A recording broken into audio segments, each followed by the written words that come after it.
Halo, assalamualaikum. Jumpa lagi dengan Wanus Channel. Di depan saya ini sudah ada beberapa jenis pupuk ya. Ada NPK 1616, ada MKP, boron dan juga gandasil. Dan di video ini saya mau membahas tentang apakah bisa NPK 1616 ini digunakan atau diaplikasikan dengan cara spray atau semprot. Kalau menurut saya sendiri sih, saya merekomendasikan jangan. Kenapa kok jangan? Karena dari pembuatnya sendiri atau dari pabriknya sendiri itu sudah menerapkan cara penggunaan atau cara aplikasi dari NPK 1616, yaitu dengan cara tugal tabur di dalam tanah atau dengan sistem kocor. Dan di labelnya juga tidak disebutkan dengan cara penyemprotan.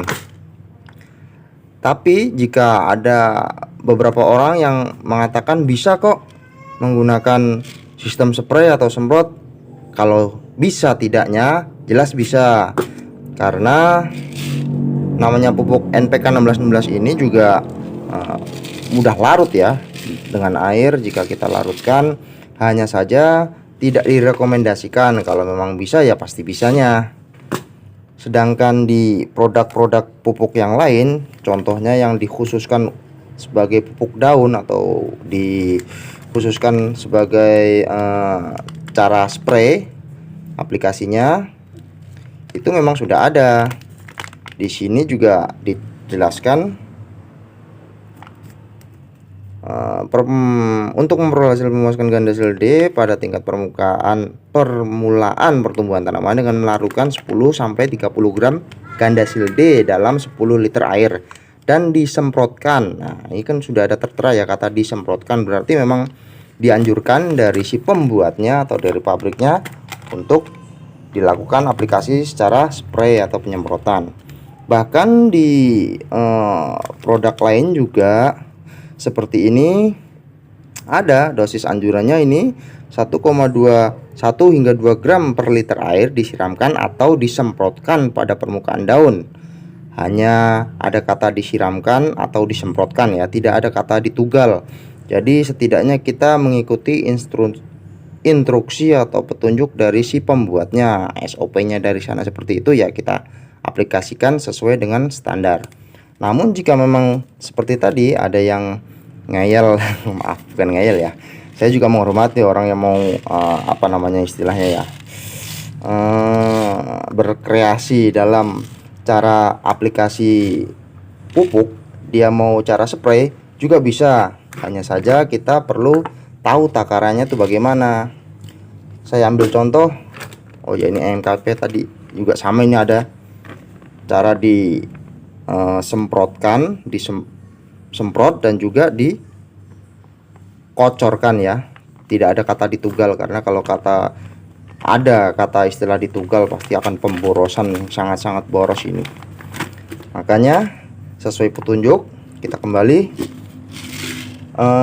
Sebenarnya kalau menggunakan cara spray atau penyemprotan, jelas ini akan lebih sangat-sangat irit ya, karena saya akan mencoba untuk melakukan perbandingan dengan ini saja yang memang sudah harus ya.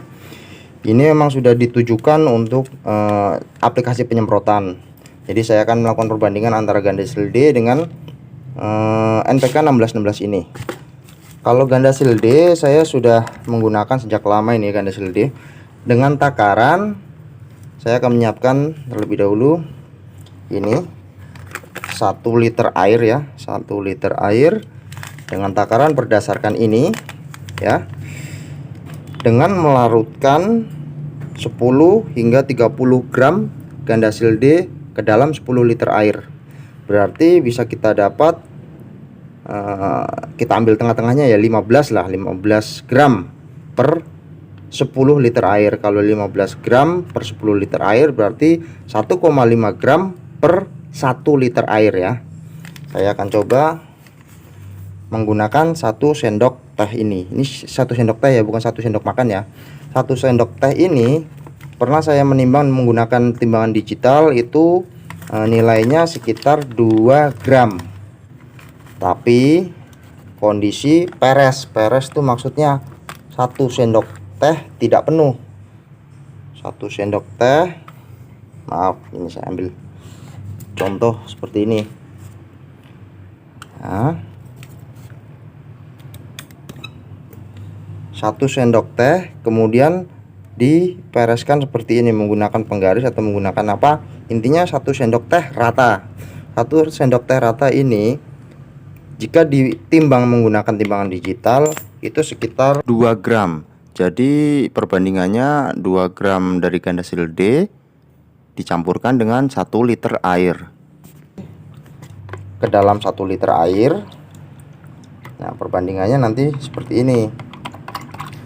Untuk penggunaan NPK 1616 ini saya menggunakan 1 sendok makan. Saya sudah menyiapkan air di sini sebanyak 5 liter. Ya, di sini sudah ada air dalam ember sebanyak 5 liter dan saya menggunakan 1 sendok makan. 1 sendok makan tidak full. 1 sendok makannya saya, kalau 1 sendok makan tidak full seperti ini kurang lebih dia 10 gram. Antara 10 hingga 12 lah, kurang lebihnya 10 gram. Saya masukkan ke dalam 5 liter air. Oke. Kemudian saya akan aduk-aduk. Aduk-aduk hingga larut tentunya ya. Karena NPK 1616 ini memang mudah larut. Oke. Cukup lah ya. Baik. Nah, sekarang seperti ini. Saya akan membandingkan antara NPK 1616 ini yang sudah saya larutkan ke dalam air sebanyak 5 liter dengan Gandasil D 1 sendok teh ke dalam 1 liter air. Ini ya. Dan Gandasil D ini tidak meninggalkan residu atau butiran-butiran granul yang tersisa, alias Gandasil D ini memang sudah larut sepenuhnya dengan air. Sedangkan ini saya tuang dulu sebentar, maaf nih. Ya.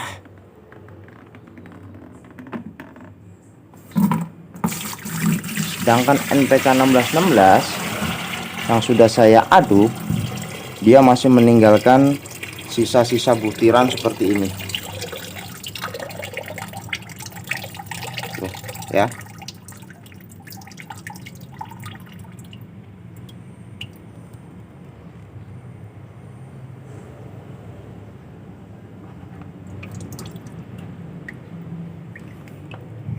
Perbedaannya satu, itu dia meninggalkan sisa-sisa butiran, sehingga jika kita menggunakan sprayer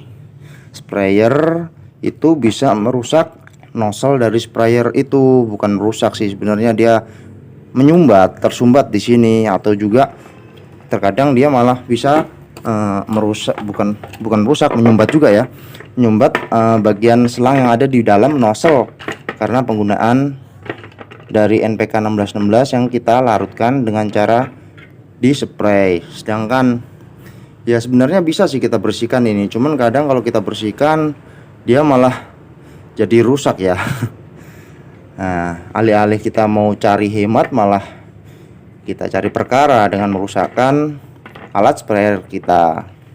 Itu satu yang Gandasil D yang memang diperuntukkan untuk aplikasi semprot, dia tidak menyisakan apapun. Jadi untuk penyemprotan saya rasa lancar-lancar saja, tidak ada masalah.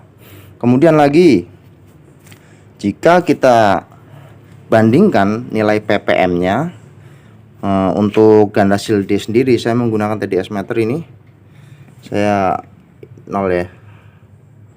00. Saya akan hold. Saya bandingkan dengan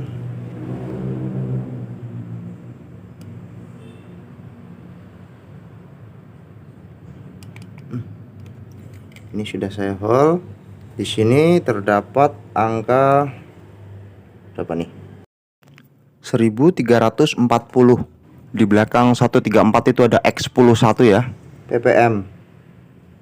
Ini ganda shield D ya. Dan ini untuk, ini saya off kan dulu. Off, on.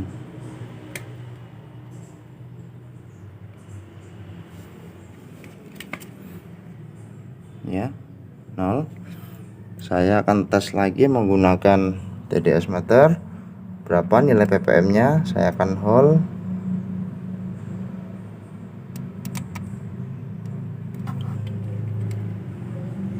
Di sini ada angka 2009 ppm. Meskipun ini bisa kita akal ya, dengan menambah air literan agar lebih rendah, karena kalau 2000 ppm itu 2000 lebih ppm itu nampaknya kalau untuk spray atau semprot itu terlalu banyak, terlalu tinggi nilai kepekatannya. Jadi sangat dikhawatirkan nanti malah menjadi gosong, membuat gosong daun yang kita semprot. Dan keuntungan lain dari cara penyepraian dari menggunakan pupuk NPK 1616, yaitu ketika penyemprotan, pupuk kimia tidak akan jatuh ke tanah secara langsung. Setidaknya dapat mengurangi kerusakan tanah yang berlebihan saat menggunakan pupuk kimia, karena mikroorganisme yang ada di sekitar tanah bisa terganggu dengan kehadiran pupuk kimia yang diaplikasikan secara langsung, tugal atau kocor, sehingga berdampak pada media tanam yang menjadi keras, bahkan bisa merusak tekstur tanah, yang menyebabkan pH tanah menurun ataupun naik, tidak pada posisi pH tanah normal atau netral. Ya, meskipun kita juga bisa mengakalinya seperti memperbaiki kontur tanah dengan bahan organik pembedah tanah ya, seperti pemberian asam humat dan pupuk organik lain. Namun itu kan sudah beda cerita lagi. Kemudian sedangkan untuk ganda shield D sendiri yang memang diperuntukkan untuk penyemprotan, dia memang sudah dari sananya diciptakan dari pabriknya. Cara aplikasinya memang semprot. Jadi apakah bisa penggunaan NPK 1616 ini kita aplikasikan dengan cara spray? Kalau bisa, bisa. Kalau menanyakan bisa atau tidak, bisa. Hanya saja kalau saya pribadi, saya tidak merekomendasikan untuk melakukan secara spray. Meskipun ya memang bisa sih. Tadi bisa kita aplikasikan, bisa kita lihat nilai ppm-nya itu sangat tinggi.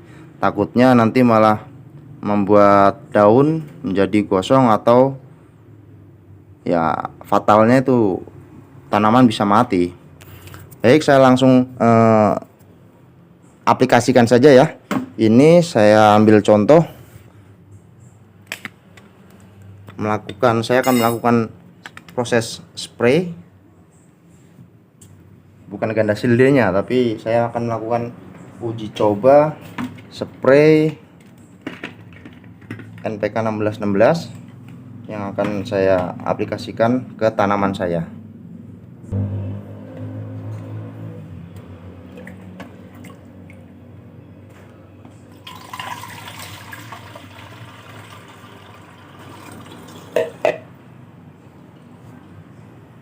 Cukup ya, segini saja karena hanya ini sekedar sampel. Saya mengambil sedikit saja.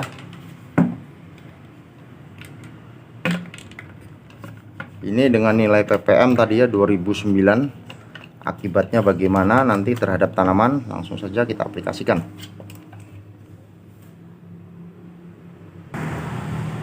Ini saya ada tanaman kangkung ya, kangkung yang masih sangat muda. Saya akan coba. Ini juga ada melon, tapi ya kecil melonnya masih. Saya akan coba aplikasikan penyepraian ke tanaman ini. Kemudian nanti setelah 3 hari saya akan cek lagi bagaimana reaksi atau hasil efek dari NPK 1616 yang kita gunakan dengan cara spray. Ini semuanya saya mengorbankan kangkung saya sebagai bahan uji coba.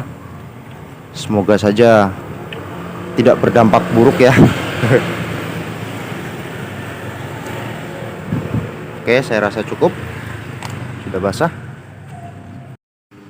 Baiklah, mungkin nanti setelah 3 hari atau 4 hari selanjutnya akan saya rekam lagi atau update perkembangan dari uji coba penyemprotan NPK yang kita aplikasikan dengan cara spray. Apakah ada dampak buruk atau ada perubahan lain? Jadi kita lihat saja nanti. Saya rasa cukup sekian, semoga bermanfaat. Wassalamualaikum warahmatullahi wabarakatuh. Ciao.